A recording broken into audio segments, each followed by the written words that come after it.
sung by everyone, we'll sing one more song.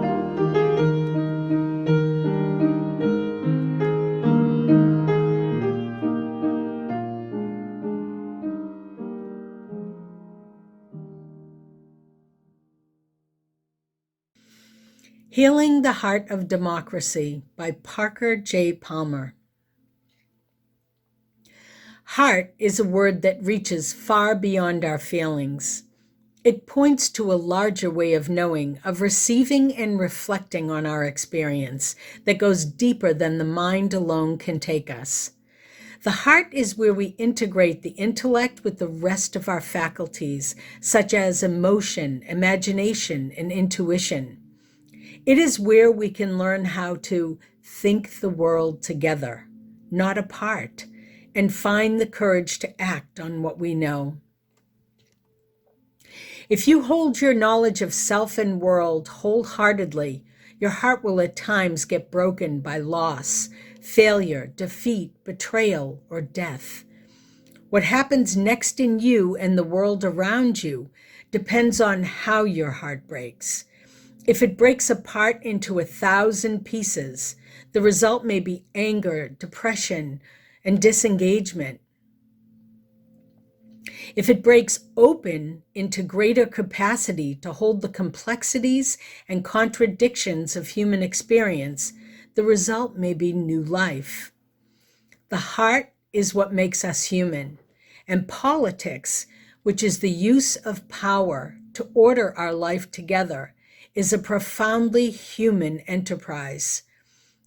Politics in the hands of those whose hearts have been broken open, not apart, helps us hold our differences creatively and use our power courageously for the sake of a more equitable, just, and compassionate world. A meditation by the Reverend Rebecca Ann Parker. Your gifts, whatever you discover them to be, can be used to bless or curse the world. The mind's power, the strength of the hands, the reaches of the heart, the gift of speaking, listening, imagining, seeing, waiting. Any of these can serve to feed the hungry, bind up wounds, welcome the stranger, praise what is sacred, do the work of justice, or offer love. Any of these can draw down the prison door, hoard bread, abandon the poor, obscure what is holy, comply with injustice, or withhold love. You must answer this question. What will you do with your gifts? Choose to bless the world. The choice to bless the world can take you into solitude to search for the sources of power and grace, native wisdom, healing, and liberation. More, the choice will draw you into community, the endeavor shared, the heritage passed on, the companionship of struggle, the importance of keeping the faith, the life of ritual and praise, the comfort of human friendship, the company of earth, the chorus of life welcoming you. None of us alone can save the world. Together, that is another possibility waiting. The choice to bless the world is more than an act of will, a moving forward into the world with the intention to do good. It is an act of recognition, a confession of surprise, a grateful acknowledgement that in the midst of a broken world, unspeakable beauty, grace, and mystery abide. There is an embrace of kindness that encompasses all life, even yours. And while there is injustice, anesthetization, or evil, there moves a holy disturbance, a benevolent rage, a revolutionary love, protesting, urging, insisting that which is sacred will not be defiled. Those who bless the world live their life as a gesture of thanks for this beauty and this rage.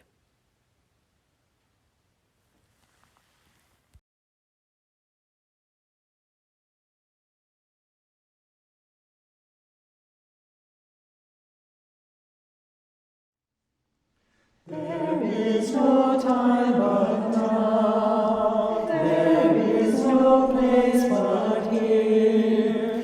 In the sacred we do stand, in a circle hand in hand. There is no time but now, there is no place but here. In the sacred we do stand, in a circle hand in hand.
I have a cousin who is a right-wing bigot. I don't know how she got that way, but her conversion seems to have occurred right after she started dating a very conservative guy after her divorce. She started spewing conspiracy theories, and then when Trump came on the scene, she became a jeering Trump supporter, shutting down all of our objections and pleas to consider her alignments with insults like libtard and snowflake and sheeple. So she is currently estranged from most of the family who have blocked her on social media and don't speak to her. If we were allowed to gather in person right now, would she attend a family reunion? I don't know. I don't know if she would want to. I don't know if I would want her to. She has already told all of us that she thinks we're complete idiots. So sadly, for now, I think the matter is settled. And then I have another cousin from my mom's side who recently posted an image of Jesus peeking around the door, and the text on the meme says, "I saw what you did with those ballots." The implication, of course, being that there has been cheating and election stealing going on. I was very tempted to write as a comment next to this meme, "Did Jesus see what you did with those babies at the border?" But I refrained. I didn't write anything. This cousin is also a political conservative, but she is not nasty about it. She tries to engage. We strenuously disagree. I love her. I want to stay in relationship, and I think she feels the same way. If we were in the same room, which I hope to be sometime not too far into the future, we might be able to talk through some of our differing views and create some kind of bridge. So this is my family, or a tiny little part of it, and if you apply my situation with my cousins times millions, this is America. Many of us yearn to create a bridge. We yearn for more civility. We yearn for kindness, more caring, and appreciation for one another across the aisle. The president-elect has called for healing, as have many other leaders. And so today I want to sit with you in that call for healing, that request, and see how it feels to us on three levels: an emotional level, the moral, and the level of justice. I want to share how I respond at those three levels to the suggestion that healing is what's most needed in America right now. And I hope that today you will, where you are, think about it too. And if you'd like to, we can talk about it during coffee hour. First, on the emotional level, I'm tired of being outraged and enraged. There's a huge part of me that wants to preach healing, to cast my vote for reconciliation, understanding, good feeling, the better angels of our nature. I do not want to be angry all the time, even though I know and respect the fact that for me, anger is always the result of my caring deeply about something or someone. In her reading, One Good Anger, the Reverend Angela Herrera quotes her mother as saying, "You can get a whole house cleaned up on one good anger." She says, there are some people you don't want to cross, but there are others who, angered, will light the night sky. I bear that in mind when considering this urging toward healing, as I also consider Dietrich Bonhoeffer, the German Protestant minister and martyr to the Nazis. His important expression, cheap grace, which describes the kind of communal niceness that is not healing or grace at all, but a veneer of acceptance extended by people who are not willing to pursue accountability. Which brings me to the second category of consideration for healing, which is moral consideration. As I seek to understand how so many Americans have been vulnerable to the lies and propaganda spewed by the current occupant of the White House, and even as I seek that understanding with some compassion, I also have to acknowledge that I am not the one most directly harmed by those lies, by those policies, by that propaganda. Recognition of this fact connects us to the third category of consideration about the priority of healing, which is justice. If we agree that one of the goals of the moral community, and that of course includes any religious community with claims to integrity, is to comfort the afflicted and afflict the comfortable, then where do calls for national healing and our desire to feel good intersect with justice? The activist Bree Newsom reminded all of her Twitter followers the other day that, and I'm quoting, "The close divide only exists among white people. Every other racial demographic is clear in majority opposition to Trump, but white people are 70% of us, U.S., I don't know what that says, but I think she's saying white people are 70% of those who voted to support him. Again, she writes, there is this constant effort to frame the narrative in ways that avoid examination of white identity politics. Being anti-racist means being willing to hear this and to hear how calls to come together and unite fall on the ears of those whose civil and human rights have been most degraded over the past 4 years and before that. An ethical response for this to this moment cannot therefore privilege comfort over acknowledging and confronting injustice.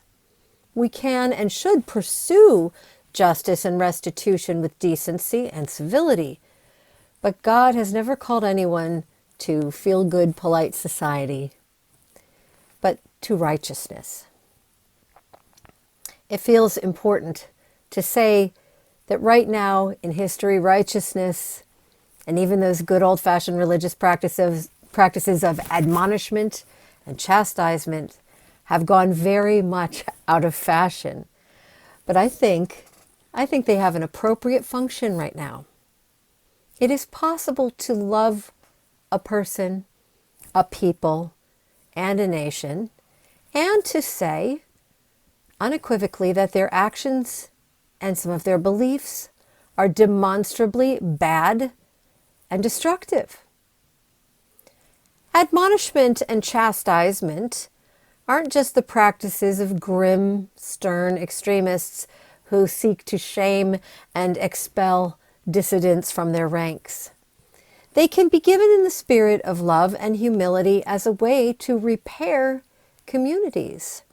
Why are we so allergic to them? If there was ever a time and a place for a word of moral correction, it is now. And you, all of you, are among those who are authorized to deliver those words or that word. If you don't think you are, if you don't think you have that authority, please reconsider. Are you trusted and respected in your family, in your workplace, in your community, your social group? Speak up.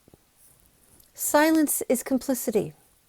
Smiles are permission. There is no reason to grease the wheels of reconciliation when the same people will, given the opportunity, again support another dangerous authoritarian, and you know there will be others. A thoughtful, caring admonishment that also acknowledges the human frailties of the ones or one doing the admonishing begins with the act of paying careful, respectful attention to what is happening and acknowledges damage that has been done. It doesn't assign perfection or superiority or infallibility to any person in the equation, but it presumes that we can find the truth and a better way forward best together, and not hiding or living in denial in little echo chambers of people who sound and believe just like us. There is nothing mean or inappropriate about asking those who have supported authoritarianism what they were thinking, and disagreeing with or challenging their responses and their excuses. Again, we cannot pursue uneasy truces over learning and progress toward a more egalitarian, inclusive, and safe society. I think that there is a much more important goal for America right now than healing, and that is the value we all learned in kindergarten: sharing. It will be tempting in weeks and months ahead to analyze all of our political processes and to bicker about solutions, and of course I'll be joining you in doing that. However, if we're to stay in relationship with one another across these profound disagreements, this mutual suspicion, and even remaining vestiges of hostility, we're going to have to learn how to share power across generations, races, religions, economic class, educational levels, cultures and ethnicities, sexuality, gender expression. Because for the time being, we are still one nation in what the Reverend Dr. King called an inescapable network of mutuality. And our current divisions are disastrous for the common good. We can and should come together without pretending to approve of those who thought it was a good idea to support the dismantling of our democracy and flagrant violations of common decency. We can and should come together not with a facade of false harmony, but with honesty and courage. Not just to express our disappointment and anger with each other, but to move on from that into a conversation that allows us to discover what we all care most about, which is really not that different between red and blue. When we know what we care most about, we can liberate a lot of energy, purpose, and transformational power. When we generate that power, and I pray that we can, and when we share that power, I pray that we will, the healing will just happen.